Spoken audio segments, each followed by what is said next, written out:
కర్నూలు జిల్లాలో ప్లాస్టిక్ బియ్యం దందాపై ఈటీవీ ఆంధ్రప్రదేశ్లో ప్రసారమైన కథనాలకు అధికారులు స్పందించారు.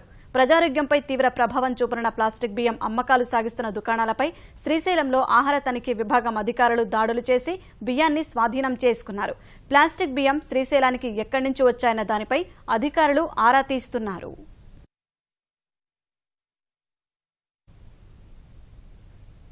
హైదరాబాద్ యూసఫ్గూడలోని శ్రీ సాయి బాలుర వసతి గృహంలో ప్లాస్టిక్ బియ్యం, కోడిగుడ్లు బయటపడ్డాయి.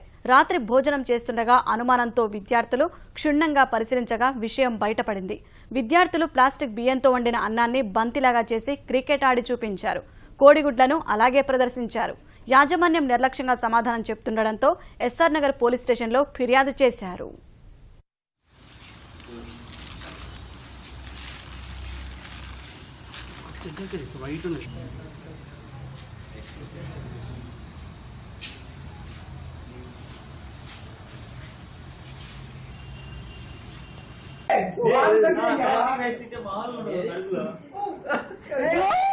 మీ కొట్టమని పొద్దున చాలా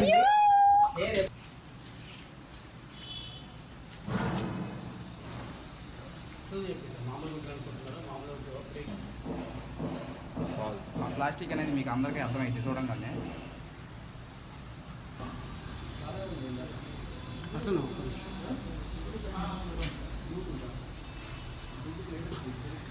కొన్ని రోజుల నుంచి హాస్టల్లో ఎవరికి ఆరోగ్యం బాగుంటుంది, అందరికీ సరిగ్గా మోషన్ కాకపోవడం, కాళ్ళ నొప్పులు రావడం అవి జరుగుతుంది.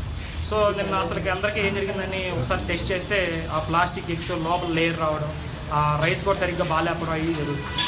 సో ఇది ఏంటంటే నాకు తెలిసి హైదరాబాద్ మొత్తం స్ప్రెడ్ అయి ఉంది. ఏదైనా ప్రాబ్లం వచ్చినప్పుడు సొల్యూషన్ తీసుకుంటున్నారు కానీ మిగతా రోజుల్లో పట్టించుకోవట్లేదు.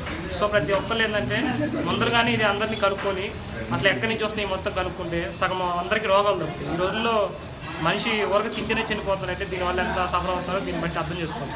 సో ఇప్పటికైనా జిహెచ్ఎంసీ వాళ్ళు కానీ ఎఫ్సీఏ వాళ్ళు కానీ కంపల్సరీ దీని మీద చర్యలు తీసుకొని ఈ ప్రాబ్లం త్వరగా రిజాల్వ్ చేస్తే అందరూ ఆరోగ్యాలు బాగుపడతాయి. లేకపోతే ఇక అందరం సఫర్ అవ్వాల్సింది.